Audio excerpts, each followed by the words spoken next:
Buenas a todos, yo soy Daga y bueno, en el vídeo de hoy os traigo ya la octava meseta, que esta octava meseta recibe el nombre de... Uy, esperad un momento. Recibe el nombre de Tres novelas cortas o ¿Qué ha pasado?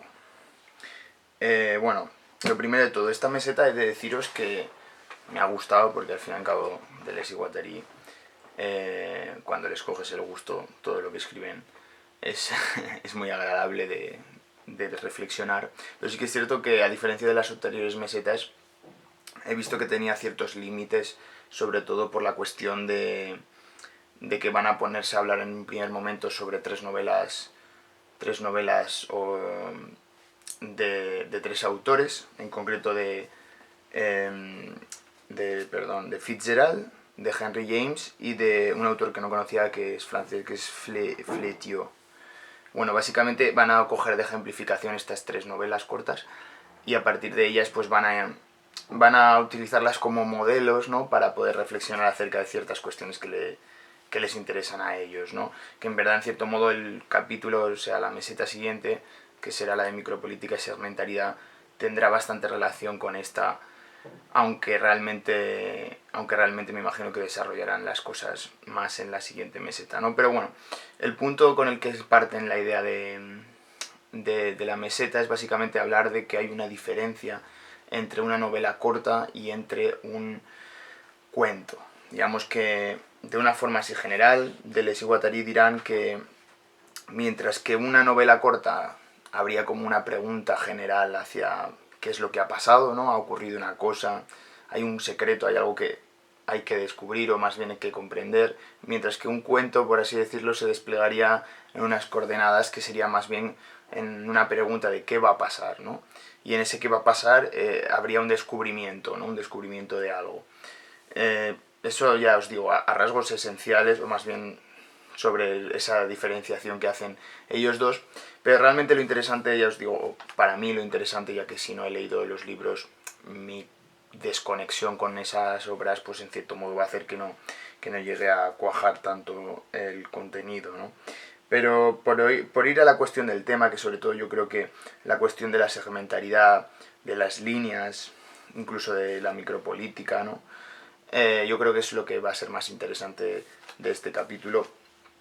Y bueno, para hablaros de lo que refieren con las líneas, ya os digo que todos los conceptos de Deleuze y Guattari, si no tienen una relación directa, en cierto modo tienen una relación indirecta, o por lo menos yo lo veo así. Hay una relación rizomática, ¿no? Y nunca mejor dicho, ya relacionando ya un concepto de ellos, ¿no? Pero sí son rizomáticos, hay una conexión de unos con otros que se va abriendo de una forma descentralizada y a su vez relacional, como una red abierta, ¿no? Una red maquínica. Y es el caso del concepto de las líneas, ¿no? Que os leo una cita de la página 255 que dice: estamos hechos de líneas, y no nos referimos únicamente a líneas de escritura. Las líneas de escritura se conjugan con otras líneas de vida, líneas de suerte o de mala suerte, líneas que crean la variación de la propia línea de escritura, líneas que están entre las líneas escritas. Es muy probable que la novela corta tenga su manera específica de hacer surgir y de combinar esas líneas estas líneas que pertenecen, sin embargo, a todo el mundo y a cualquier género. Vale, ya podemos entrever un poco la cuestión, ¿no? Como os he estado hablando, al principio nos va a hablar de las novelas cortas, las voy a utilizar de ejemplos de los tres autores, ¿no? De James, de Fitzgerald y de Flétot, creo que se llamaba, pero digamos que la cuestión de las líneas no se va a cerrar solo sobre el universo literario, sobre la máquina literaria de lo que ellos hablarán, ¿no? Sino que las líneas están conformando toda la realidad, ¿no? Y esto es muy interesante. Esto es muy interesante porque cuando Deleuze y Guattari nos hablan de líneas, yo lo imagino en un sentido ontológico, pero también en un sentido geométrico. Digamos, cuando pensamos en líneas, pensamos en algo que es totalmente irreal, que es algo como una construcción mental, geométrica, matemática, etcétera, ¿no? Para tratar, digamos, de comprender, ¿no?, digamos, ciertos procesos de la realidad física, si se quiere, etcétera, ¿no? Pero, por así decirlo, el modo en el que trasladan estos conceptos matemáticos o geométricos, yo creo que es también con la intención de sacarlos fuera de su rango o de su campo de saber, ¿no? Porque al fin y al cabo cuando hablamos de líneas, cuando hablan en el concepto que os he leído, ¿no? De que la vida, líneas de suerte, líneas de mala suerte, refieren más al hecho de cómo se componen las relaciones en la vida, ¿no? Como cuando hablamos de flujos, ¿no? En el fondo los flujos y las líneas, esos dos conceptos podríamos decir que son muy muy similares en el modo en el que, por así decirlo, recorren. Las líneas implican un dinamismo, implican una dirección, ¿no? Como si fueran un vértice, ¿no? Implican, digamos, una intención de ir hacia un sitio, un recorrido, implican segmentos, implican cortes entre otras líneas y otras, implican creaciones y destrucciones de unas líneas sobre otras o composiciones de unas líneas con otras. Digamos que las líneas, ¿no?, serían eso, funciones que se dirigen a diferentes sitios y, por así decirlo, componen todo tipo de abstracciones o de codificaciones, si queremos. Entonces, claro, yo a un nivel geométrico me imagino esas líneas, me las puedo imaginar, ¿no? Puedo ver líneas en el contorno de los objetos que me rodean. Puedo incluso delinear las palabras con los significados que tienen. Incluso puedo imaginarme las cosas que me imagino en base a cierta sutil delineación o contorno de lo que tiene, digamos, de lo que representa. Entonces yo creo que va por ahí cuando imaginamos las líneas, cuando pensamos en líneas en el sentido en el que nos tratan de mostrar Deleuze y Guattari. Básicamente hablan tres tipos de líneas de segmentariedad. Un segmento es cuando una parte de una línea corta con otra parte. Digamos, habría líneas de segmentación o de segmentariedad dura o molar. Luego recordaremos el concepto de molar y molecular. La segunda, que sería líneas de segmentariedad flexible o molecular. Y luego habría líneas de fuga, ¿no? De una forma rápida. Básicamente, las líneas de segmentariedad dura o molar, por así decirlo, controlarían la identidad de las cosas, aplicarían a lo molar, ¿no? Tal vez habríamos que hablar primero de las moleculares, ¿no? De las flexibles, ¿no? Digamos que las líneas de segmentariedad flexible o molecular implicarían esos procesos internos, esas singularidades, esas intensidades, esas multiplicidades, esas relaciones de flujos, ¿no? Esas líneas, por así decirlo, que recorren con dinamismo las cosas, pero que, por así decirlo, son, ¿cómo decirlo?, son inherentemente volátiles, o más que volátiles, mutables, ¿no? Dependen de flujos de deseo, de cambio, de movimientos de acción y reacción, ¿no? De encenderse y apagarse, ¿no? Digamos, es como que constantemente hay una dinámica, en cierto modo incluso inestable, ¿no? Que pueden llegar a cierto punto de álgido, ¿no? Y después a lo mejor apagarse y ya no irá más. Digamos, esas líneas de segmentariedad flexible implicarían todos los procesos dinámicos que se están formando o se están modificando, y en tanto que se están creando también se están destruyendo, ¿no? Digamos que vienen a crearse, ¿no? Y a su vez vienen a dejar atrás pues lo que antes no había y sí, por así decirlo. Pero la cuestión es que cuando esas líneas flexibles se sedimentan, cuando esos conjuntos moleculares, cuando esas singularidades, esas multiplicidades se unen, crearían otra serie de tejidos que estaríamos hablando ya en un plano molar, es decir, en un plano, digamos, conjuntivo, en el cual se crea una estructura mucho más compleja. Entonces unas líneas que ya no serían tan escurridizas, tan flexibles, sino que se sedimentarían, se volverían rígidas, serían duras. Por lo tanto, hoy podríamos hablar ya de unas estructuras maquínicas más complejas que implicarían una identidad, ¿no? Por ejemplo, un estado, un sistema socioeconómico, un aparato tecnológico, un órgano a un nivel biológico, un sistema informático, lo que queráis. Digamos, eso ya aplica una serie, digamos, de procesos internos que se solidifican, de líneas que ya adquieren una identidad conjuntamente y que en esos procesos moleculares han pasado a volverse unos procesos molares, unos procesos solidificados, que no quiere decir que estén codificados para siempre. Volvemos a la cuestión de la descodificación y la desterritorialización, sino que más bien implican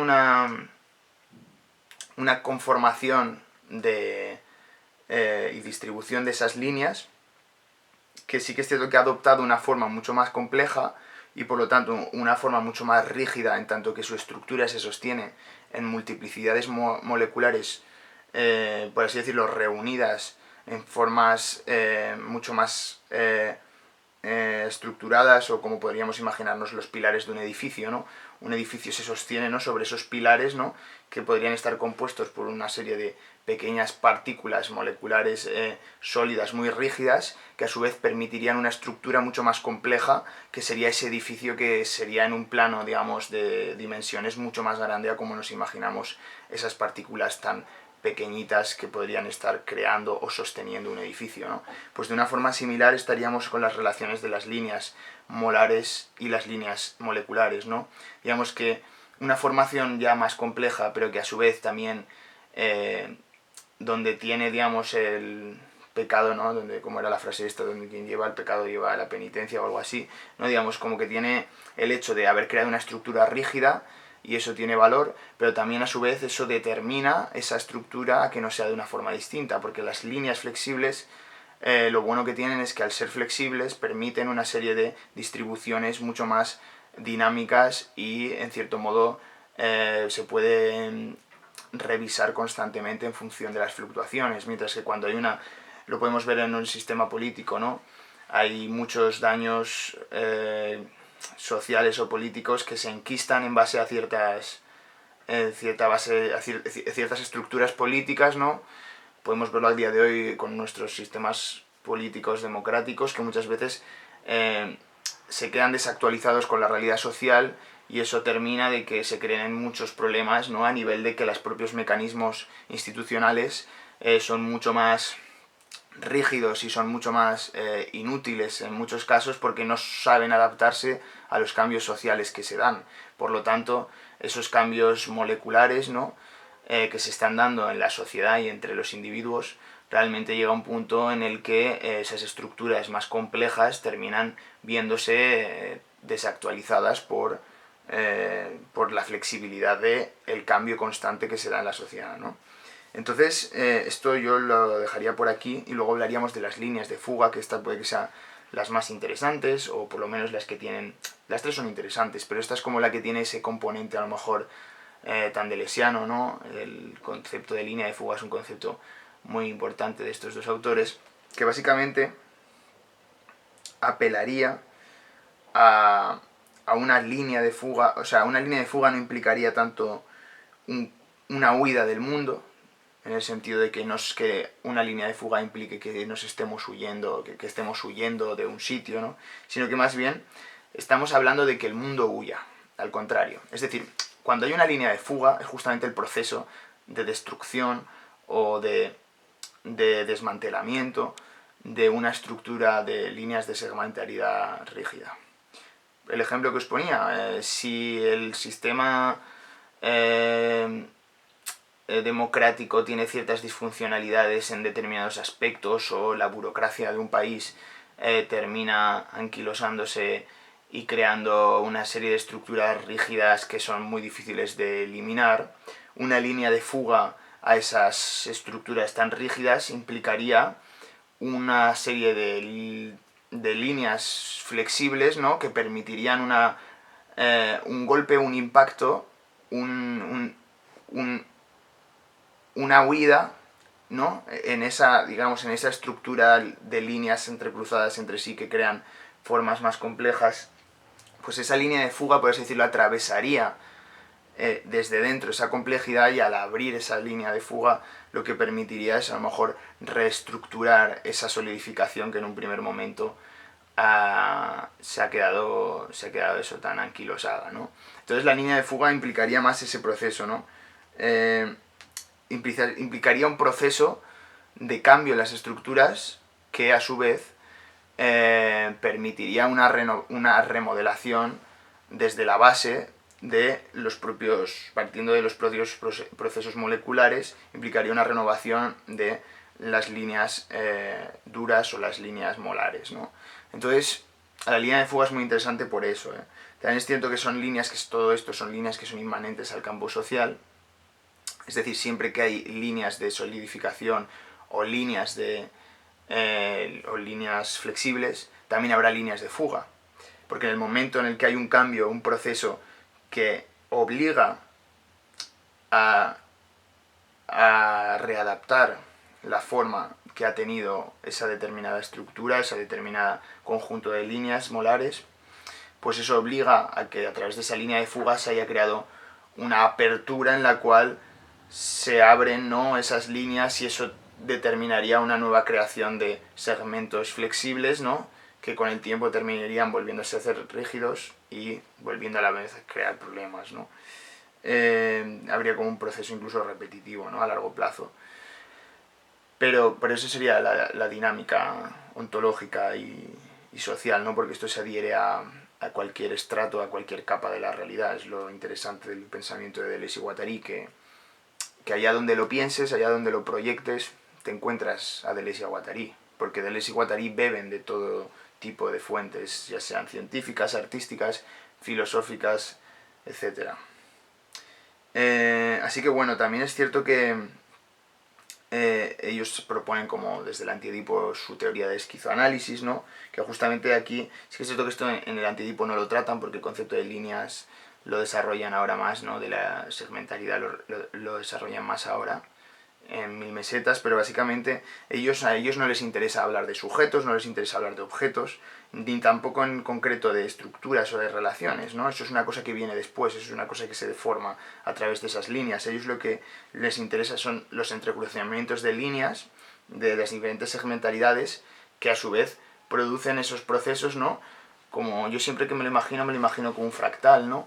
Nosotros podemos quedarnos horas embobados mirando un fractal, porque esos procesos de apertura, ¿no?, en los que hay algo muy pequeño, va ampliándose, te vas acercando y va generando una estructura nueva que a su vez va a entrar en otra, y así hasta que no tiene ningún fin.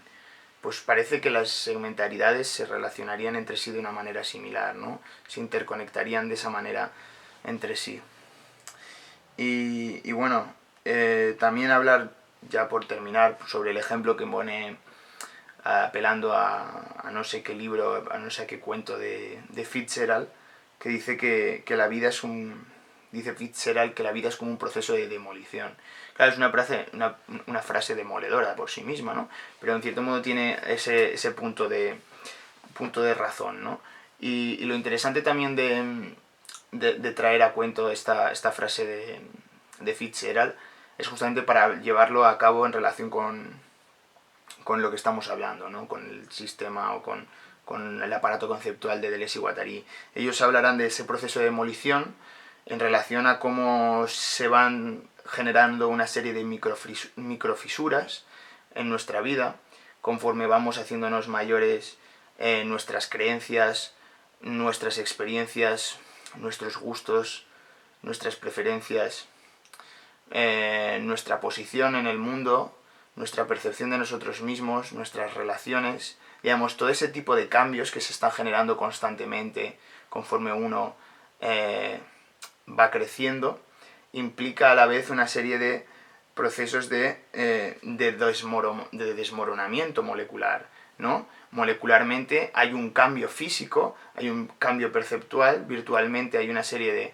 consecuencias a nivel de lo que creemos y lo que vemos sobre el mundo, pero también de nuestro propio cuerpo en el modo en el que se da o se desarrolla en el mundo, ¿no? Entonces, por eso también utiliza esta frase de Fitzgerald para poner en relación esto con los procesos de lineamiento, ¿no?, de cambio, ¿no?, en las estructuras o en el funcionamiento maquínico, ¿no?, de la realidad y en concreto de los individuos.